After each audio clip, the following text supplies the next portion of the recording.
Dahulu kala, di hutan sangat jauh, di sana hidup seekor katak kecil bernama Tidelik.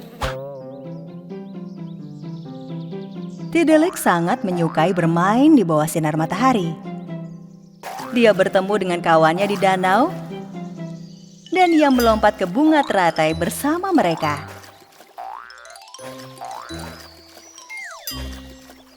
Kok.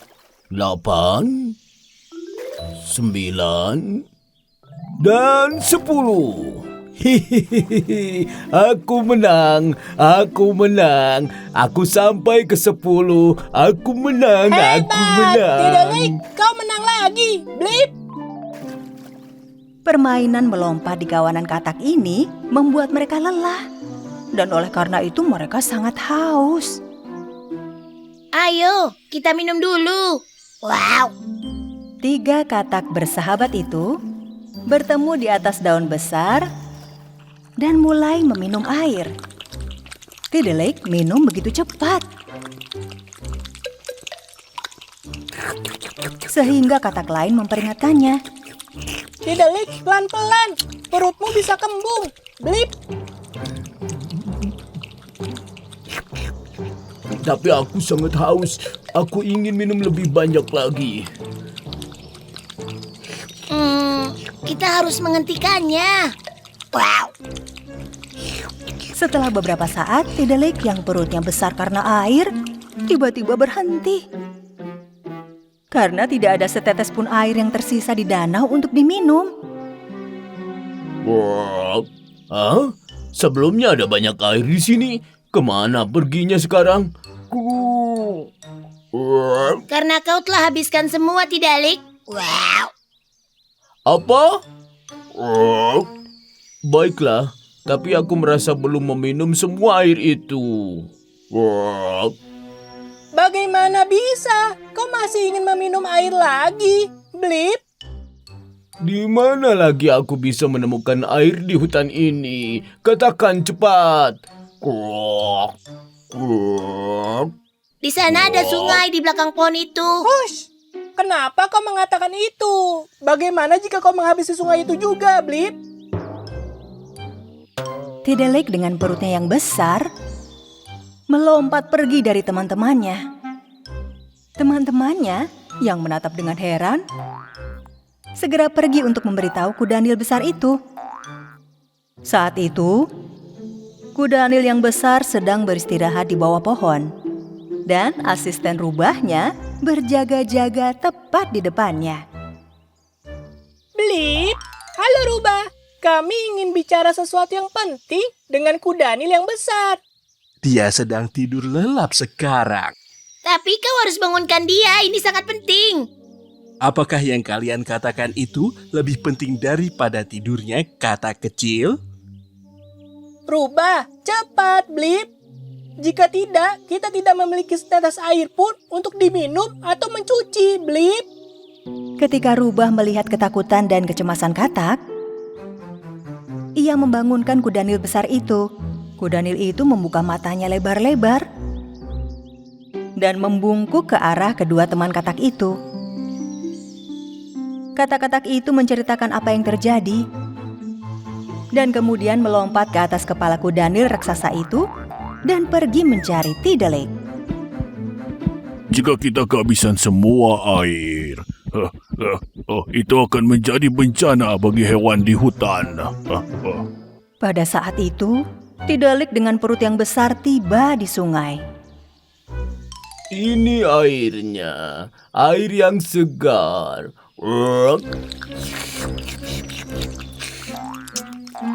Seekor kelinci yang melihat katak Tidelik minum air di tepi sungai, ikut datang ke tepi dan meminum air. Tetapi si katak memperingatkannya. Hei kelinci, semua air yang ada di sini milikku. Pergilah minum di tempat lain. Tapi di mana-mana sudah tidak ada air lagi. Bahkan danau pun kering. Sang katak meminum semua air yang ada di sungai tanpa mendengarkan apa yang dikatakan kelinci. Dan sekarang, Perutnya bertambah besar dari sebelumnya. Di mana lagi aku bisa menemukan air? Mata kelinci terbelalak karena kaget. Kau menghabiskan air sungai sebelum aku bisa mencicipi. Dan kau masih ingin minum air? Ya. Wow. Aku minum danau ini. Aku habiskan sungai ini. Aku akan minum semua air. Wow. Wow. Wow. Tidelik terus mencari air di hutan dengan perutnya yang semakin membesar. Dimanapun dia melihat genangan air, dia mulai meminumnya dan meminumnya. Penghuni hutan sangat terkejut ketika melihat danau yang kering dan anak sungai yang tidak lagi mengalir. Burung hantu tidak bisa menemukan air. Begitupun Kijang. Akhirnya, Kudanil yang besar dan teman katak kecil melihat kelinci sedih berdiri di tepi sungai. Apa kau melihat katak yang rakus air di sini, kelinci? Ya. Dia pergi ke arah itu dan bahkan meminum genangan air bekas hujan. Kudanil yang besar itu berlari sekuat tenaga dan mengikuti jejak Tidelik. Sementara hewan hutan lainnya mengikutinya. Si katak Tidelik baru saja akan meminum genangan air terakhir yang dia temukan ketika Kudanil dan penghuni hutan yang mengalami dehidrasi muncul di hadapannya. Tidelik, berhenti! Kau telah meminum semua air yang ada di hutan dan tak meninggalkan kami air untuk minum. Kembalikan air yang ada di sungai dan di danau. Apa yang dikatakan temanmu itu benar, Tidelik? Kudanil yang besar seperti aku dan burung kecil yang kau lihat itu butuh air juga. Bahkan tumbuhan, pepohonan, serangga membutuhkan air. Tolonglah, buka mulutmu dan kembalikan semua air yang ada di dalam perutmu.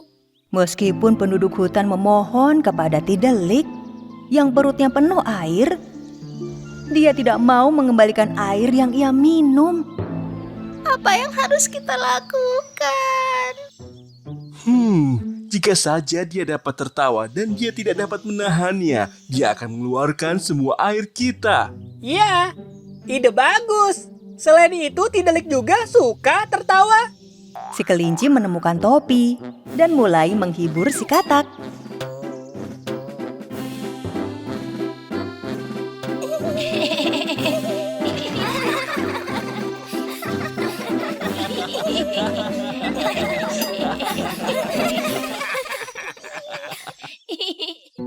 Meskipun Tidelik menganggap kelinci itu lucu, dia berhasil menahan diri untuk tidak tertawa.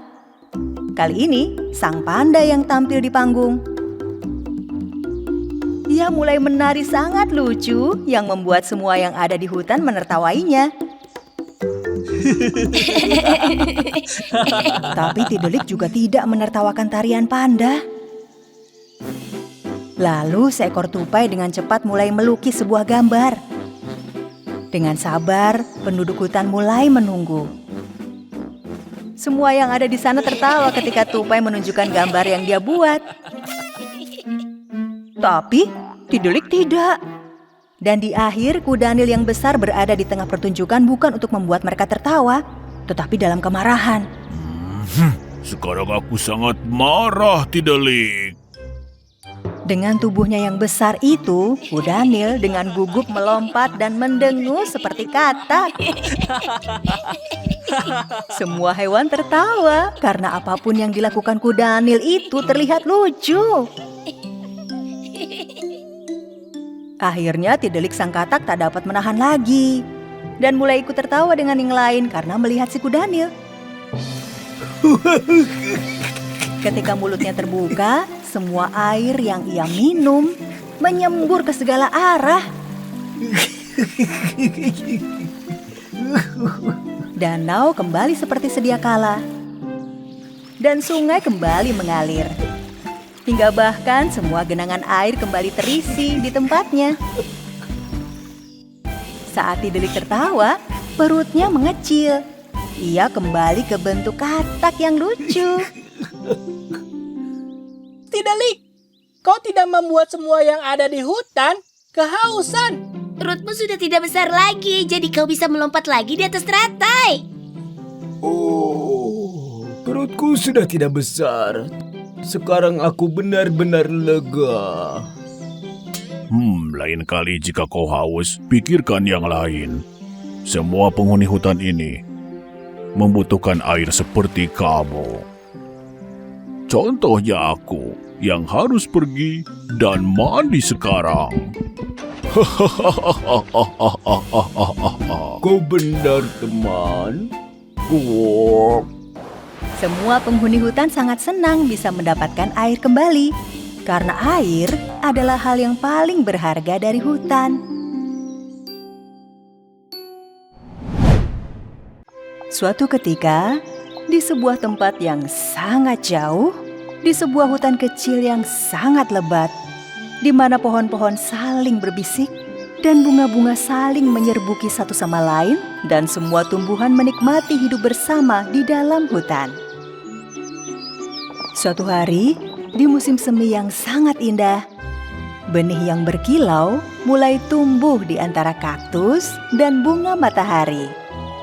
Bunga yang sedang tumbuh itu adalah bunga mawar dengan kelopak bunga merahnya yang cantik. Halo, namaku Rosie. Aku kaktus. Senang bertemu denganmu.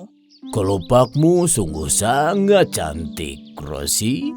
Aku harap punya kelopak sepertimu.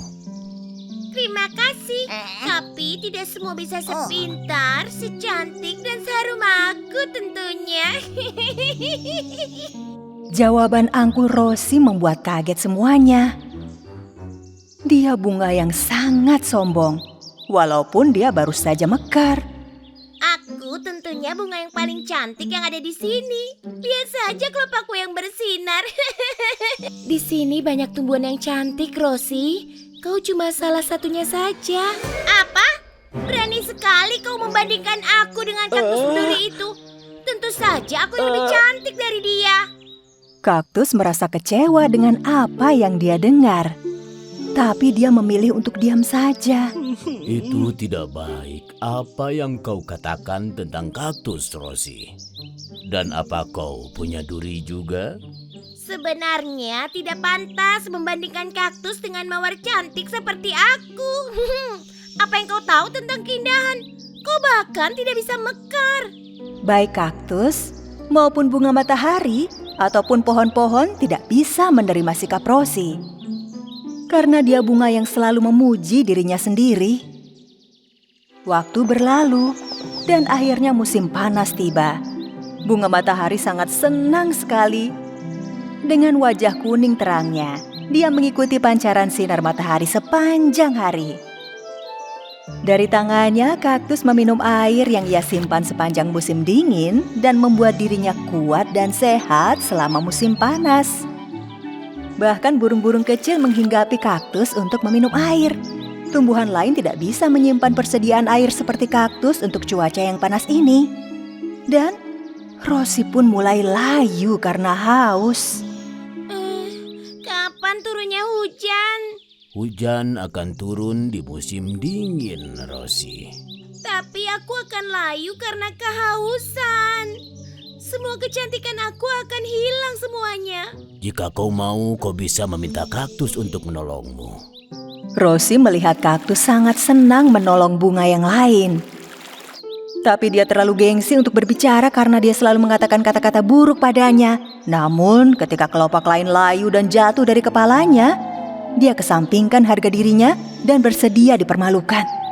Dia meminta bantuan kaktus. Hai, kaktus, aku minta maaf karena telah kasar padamu dan Pinus. Kalian berdua sangat indah dan sangat berguna untuk menolong yang lain. Tapi, bisakah kau menolongku? Kaktus melihat Rosie jadi rendah hati dan melupakan kesombongannya. Lalu dia membagikan air kepadanya. Dia bisa merasakan hidup seperti musim semi di dalam dirinya sekali lagi. Dan kelopaknya yang cerah menyebar ke sinar matahari. Sejak hari itu, Rosie belajar untuk tidak menilai teman-temannya dari tampilannya.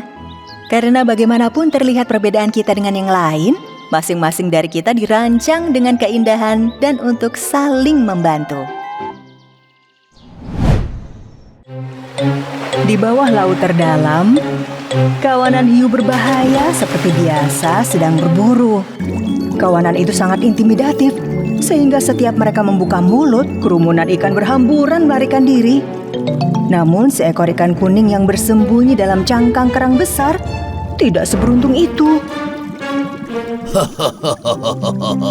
Lihat, kita mendapatkan santapan besar. Ayo kita makan. Saat kawanan hiu hampir saja memangsa si ikan kuning, tiba-tiba mereka melihat ikan yang lebih besar di depan. Hei, lihat. Ikan itu lebih besar. Kita makan itu saja. Ya. Namun, kawanan berbahaya itu terlambat menyadari bahwa ikan besar sasaran mereka sebenarnya adalah ikan mainan yang ada di ujung kail nelayan.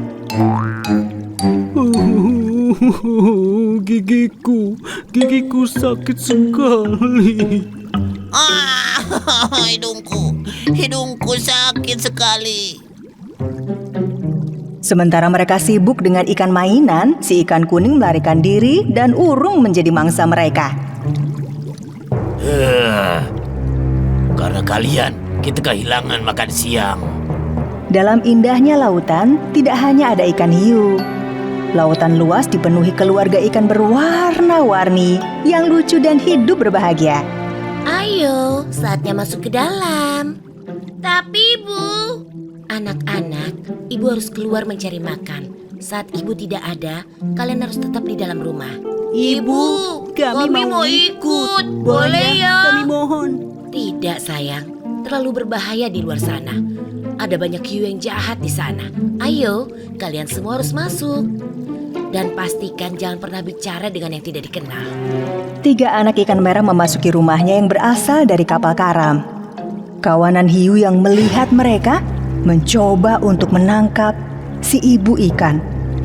Oh, ibu yang super lezat. Dan kali ini tentunya bukan mainan. Ikan hiu besar tiba-tiba menghentikan kawan-kawannya yang hendak ikut menyerang.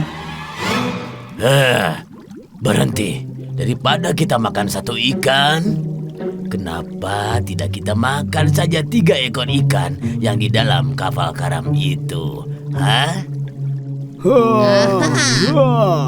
Tentu saja, kau sangat pintar, bos. Ayo kita makan mereka bertiga. Jangan buru-buru. Kita jangan menyerang sekarang. Karena kalau kita mencoba menangkap ke dalam rumah kecil mereka dengan tubuh kita yang besar ini, mereka akan menyelamatkan diri dengan mudah. Kita harus buat sebuah rencana. Rencana apa itu, bos? Kalian pergi dan tunggu saja di tempat yang sepi. Akan kuurus semuanya. Lalu si hiu berenang di antara karang merah untuk menyamar. Ia mewarnai tubuhnya dengan warna merah seperti warna keluarga ikan merah. Kemudian, ia menemukan lumut oranye untuk menyembunyikan siripnya yang berbahaya. Ia melemparkan lumut ke punggungnya dan menutupi sirip runcingnya. Dan akhirnya, hiu membawakan kue lumut kesukaan si ikan merah. Tidak ada ikan yang bisa menolak kue ini. Si hiu berenang menuju rumah ikan merah dan mengetuk pintu dengan hidungnya. Siapa itu? Aku si ikan merah tua, mau menjual kue lumut. Apa kalian mau mencobanya? Kue lumpur. Ikan-ikan merah itu masih kecil, sangat senang dengan kue. Mereka ingin segera keluar dan mengambilnya.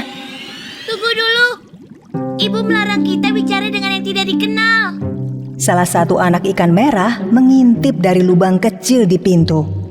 Tapi dia sama dengan kita, karena dia juga ikan merah seperti kita. Kemudian keluarlah ikan merah bersaudara itu. Ayo ikut ke rumahku. Ada lebih banyak kue di rumahku. Anak-anak ikan merah mengikuti si hiu, sementara si hiu licik memikirkan cara memangsa mereka. Sebuah pancing jatuh di atas hiu, mencabut lumut yang menutupi siripnya. Seketika itu ikan-ikan merah menyadari bahwa ikan itu adalah seekor hiu. Dia hiu! Lari! Satu bersembunyi di balik batu, satu bersembunyi di antara karang, dan satu lagi bersembunyi di bawah batu. Namun hiu berhasil menemukan dan menangkap ketiganya. Kami akan berpesta dengan kawananku. Salah satu dari mereka berhasil kabur dan berenang secepatnya menuju ke rumahnya. Saat itu, ibu ikan merah sangat khawatir ketika dia tidak melihat anak-anaknya di dalam rumah. Oh, tidak. Kalian di mana anak-anakku? Saat ibu ikan beranjak pergi mencari anak-anaknya, ia melihat seekor anaknya berenang tergesa-gesa ke arahnya. Ibu, hiu telah menangkap mereka. Aku tahu mereka di mana. Kita bisa menyelamatkannya. Ibu ikan dengan bijak memutuskan untuk meminta bantuan paus raksasa Willy. Lalu, ketiganya berenang bersama ke tempat kawanan hiu. Saat kawanan hiu bersiap melahap ikan-ikan itu, mereka terkejut mengetahui hanya ada 2 ekor ikan saja. Ini cuma 2 ekor ikan merah, bos. Hah? Apa? Bagaimana bisa? Kurasa kau melupakan yang satu lagi, bos. Ya, ini aku yang berhasil kabur. Wah, Saat itulah kawanan hiu melihat paus besar Willy. Dan mereka sangat ketakutan.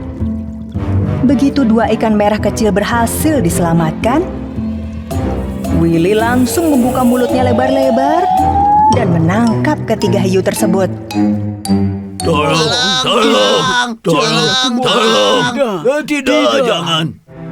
Apa kalian masih berani berburu ikan kecil lagi? Tidak. Kami berjanji. Tidak. Maka ikan merah bisa pulang dengan selamat? Keluarkan kami dari sini. Lalu keluarga ikan merah pulang ke rumah mereka dengan selamat. Dan sejak saat itu, ketiga anak ikan merah mengerti betapa pentingnya mematuhi apa kata ibu mereka. Dan merasa aman di rumah laut mereka yang indah.